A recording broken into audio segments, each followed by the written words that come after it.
Se a Austrália fosse uma única casa, as pessoas viveriam apenas perto da porta de entrada. E só os mais imprudentes se atreveriam a ir além dela. Olá, pessoal! Para descrever essa característica da Austrália, foi até criado um termo especial, Outback. Essa palavra nasceu na própria Austrália e é uma expressão coloquial usada para se referir às regiões remotas e de difícil acesso do interior do continente. Uma expressão em inglês com sentido semelhante é The Back of Beyond, geralmente usada para descrever lugares isolados e abandonados. Ainda assim, é curioso pensar que a maior parte de um continente seja chamada por um termo assim, e que mesmo assim as pessoas sintam orgulho disso. Pessoal, quem fala com vocês é o Deluca. Bem-vindos ao nosso canal Pipa. Vamos entender juntos por que essa situação surgiu e por que mesmo no século XXI ela praticamente não mudou. Então, bora começar nosso vídeo de hoje.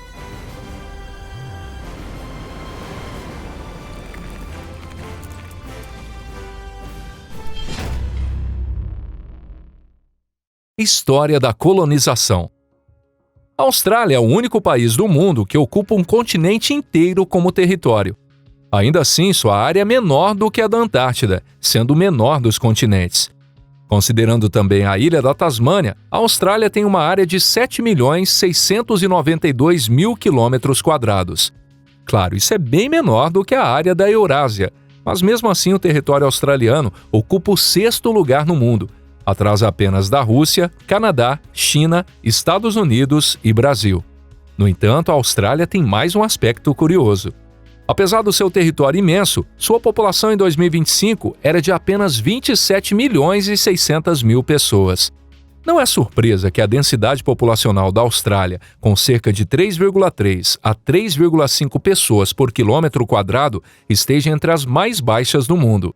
Mesmo sem comparar esse número com países de altíssima densidade populacional, como Mônaco ou Singapura, e sim com países de área semelhante, vemos que a densidade da China passa de 150 pessoas por quilômetro quadrado.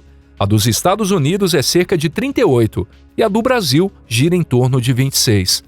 Então, por que mesmo sendo um continente cercado por 2 oceanos e situada em uma zona de clima ameno, a Austrália tem tão pouca população?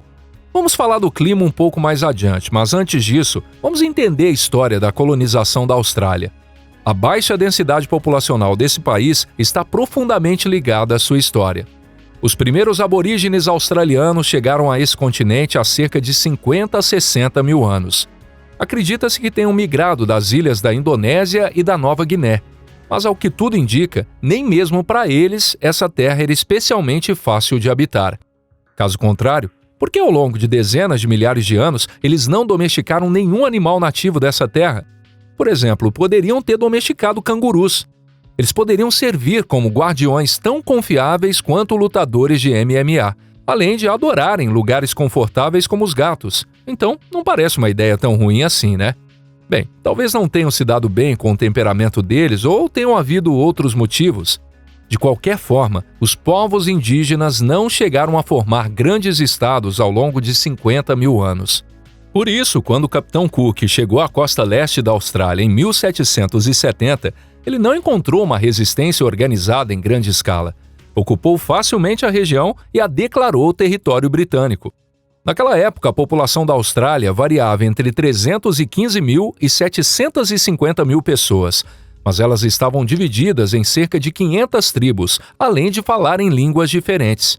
No entanto, quem iniciou de fato a colonização sistemática do continente foi Arthur Phillip, que em 1788 chegou à Baía de Port Jackson com 11 navios à vela e fundou Sydney, hoje a maior cidade da Austrália.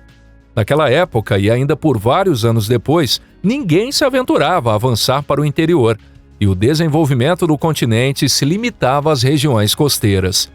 Assim, às margens do rio Yarra foi lançada a base da futura Melbourne. Na Baía de Moreton foi construída Brisbane, e a colônia do rio Swan mais tarde se transformou na atual Perth. Fica claro que os australianos de origem europeia não tinham interesse em se afastar da costa. O clima era agradável, havia água, o mar estava por perto e a paisagem lembrava a Europa, de onde vieram, o que tornava tudo mais confortável para eles. Mais tarde, o governo britânico transformou a Austrália em uma colônia penal, e um grande número de condenados passou a ser enviado para lá. Como resultado, os condenados e seus descendentes passaram a representar uma parte significativa da população australiana. Enquanto isso, a população indígena diminuiu drasticamente e na ilha da Tasmânia praticamente desapareceu. Com o avanço das explorações, os novos colonizadores chegaram à conclusão de que era mais sensato permanecer nas regiões costeiras do que tentar avançar para o interior seco do vasto continente. Em 1862, a expedição do escocês John McDowell Stuart atravessou o continente australiano de sul a norte, em busca de fontes de água abundantes, mas a tentativa de encontrá-las terminou em fracasso. Ao longo de toda a jornada, que percorreu milhares de quilômetros, eles não encontraram sequer um grande corpo de água.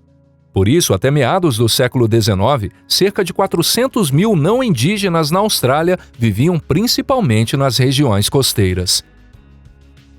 Corrida do ouro e leis de discriminação racial. No entanto, tudo mudou completamente em 1851, quando o ouro foi descoberto no estado de Nova Gales do Sul. A Austrália, que antes era uma colônia penal, se transformou em uma verdadeira terra do ouro. Quando começou uma corrida do ouro de escala ainda maior do que a da Califórnia, a população da Austrália literalmente aumentou 10 vezes em apenas 10 anos. Cidades como Ballarat e Bendigo surgiram, e estradas, pontes e ferrovias foram construídas. Desde então, a Austrália continua exportando ouro para o mercado mundial, ocupando hoje o terceiro lugar no mundo em produção desse recurso. Existe outro país desse porte cuja economia praticamente tenha começado a partir de uma corrida do ouro? Também, por esse aspecto, a Austrália é um país bastante singular. Ao mesmo tempo, porém, o ouro trouxe diversos problemas sociais para a Austrália. Um deles foi a chegada de um grande número de imigrantes vindo da China para trabalhar na mineração. Os imigrantes de origem chinesa se tornaram concorrentes fortes para os imigrantes europeus. No início, os chineses trabalhavam na mineração de ouro, mas com o tempo passaram a atuar na agricultura e em pequenos negócios. Para limitar a participação dos imigrantes asiáticos na economia, o governo branco da Austrália não teve outra escolha a não ser recorrer à criação de uma série de leis discriminatórias. Primeiro, alguns estados e depois o governo central australiano passaram a adotar leis que restringiam a entrada dos chamados imigrantes de cor, especialmente os de origem chinesa.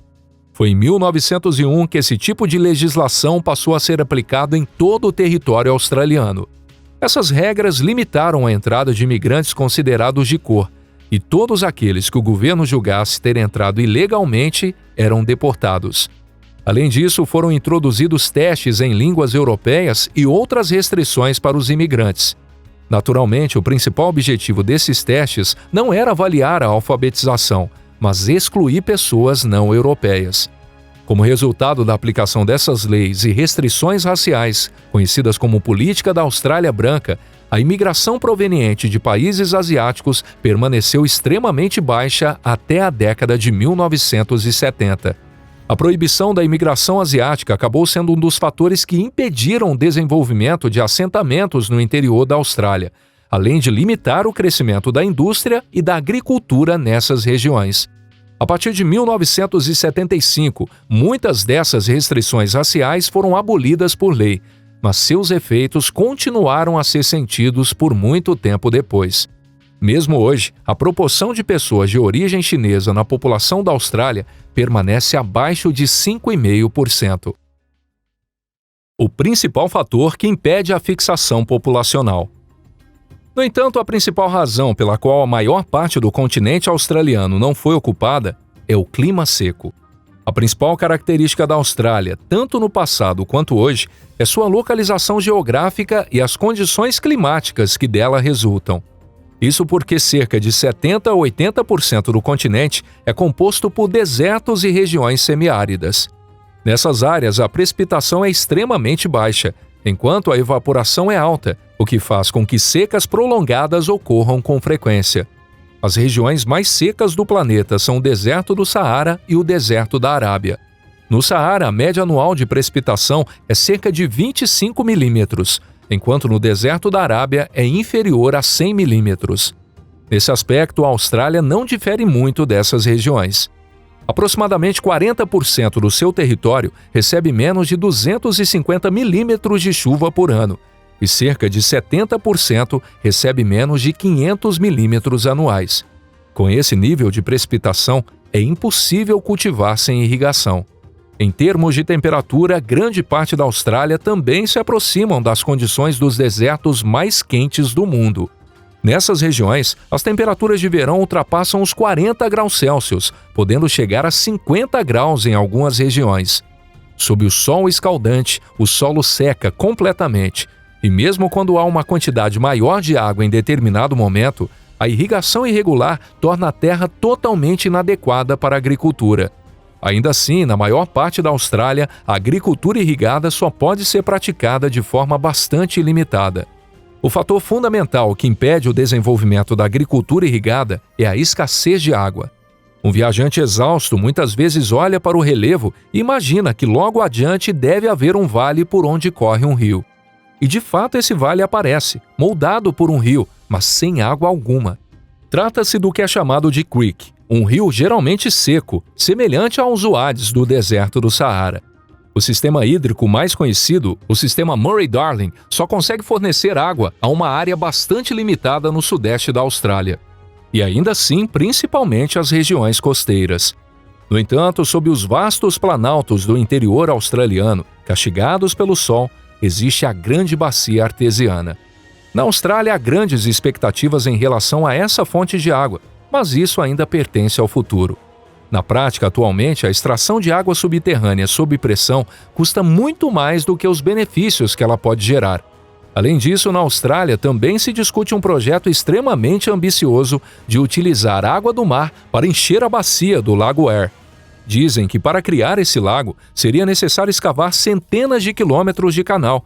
Mas de onde viriam os bilhões necessários para essa obra? E será que a água conseguiria realmente chegar até o lago através desse canal? Ou acabaria evaporando no meio do caminho? Solos pobres. Além das condições climáticas severas, os solos complexos e pobres também exercem grande influência. Os solos da Austrália estão entre os mais antigos e menos nutritivos do mundo.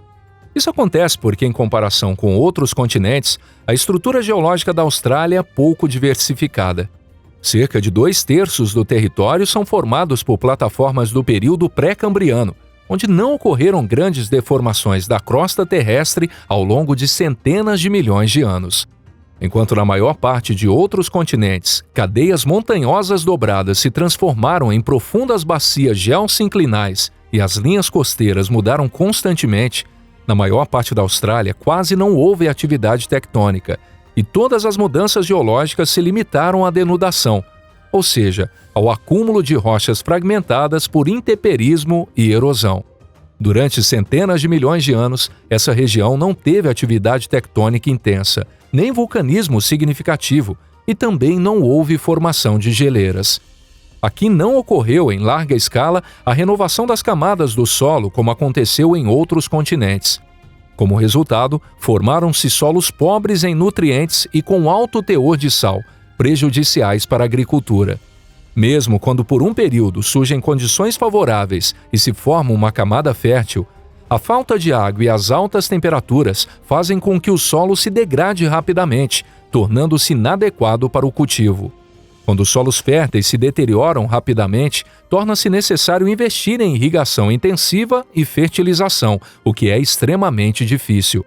Por isso, os esforços de alguns mais persistentes acabaram sendo em vão, e a área de terras aproveitáveis para a agricultura recuou novamente para perto das regiões costeiras. Como não fazia sentido permanecer em terras com baixa produtividade e sem perspectiva de desenvolvimento, as pessoas continuaram se concentrando nas áreas costeiras já estabelecidas. A economia e a psicologia do espaço. Ainda assim, a economia da Austrália moderna não precisa, de forma especial, desenvolver novas terras. Como a população é inferior a 30 milhões de pessoas, uma faixa costeira bastante ampla já é suficiente. Como é bem conhecido, a Austrália está constantemente entre os 20 primeiros no ranking mundial de PIB per capita. A economia do país funciona de forma estável graças à mineração de recursos naturais, à agricultura nas regiões costeiras, ao setor financeiro e de serviços, além de uma indústria bem desenvolvida. Diferentemente de países com excesso de população, a Austrália não precisa explorar seus desertos internos. Construir milhares de quilômetros de estradas, além de instalar linhas de transmissão e sistemas de abastecimento de água para desenvolver novas regiões, simplesmente não compensa. Basta aproveitar e expandir a infraestrutura já existente nas áreas costeiras. Vale acrescentar que a maioria dos australianos vê as áreas vazias do interior do continente como uma dádiva da natureza. Há um motivo para os australianos terem criado o termo Outback para se referir às regiões desérticas do interior. Eles enxergam essas áreas remotas e áridas como parte de uma identidade nacional única. A natureza intocada do Outback está presente no patrimônio cultural da Austrália como um símbolo próprio que a diferencia de outros países e povos. E se você gostou do vídeo de hoje, não deixe de curtir e compartilhar com seus amigos. Muito obrigado por assistir até aqui. E a gente se vê na próxima aqui no canal Pipa. Até lá!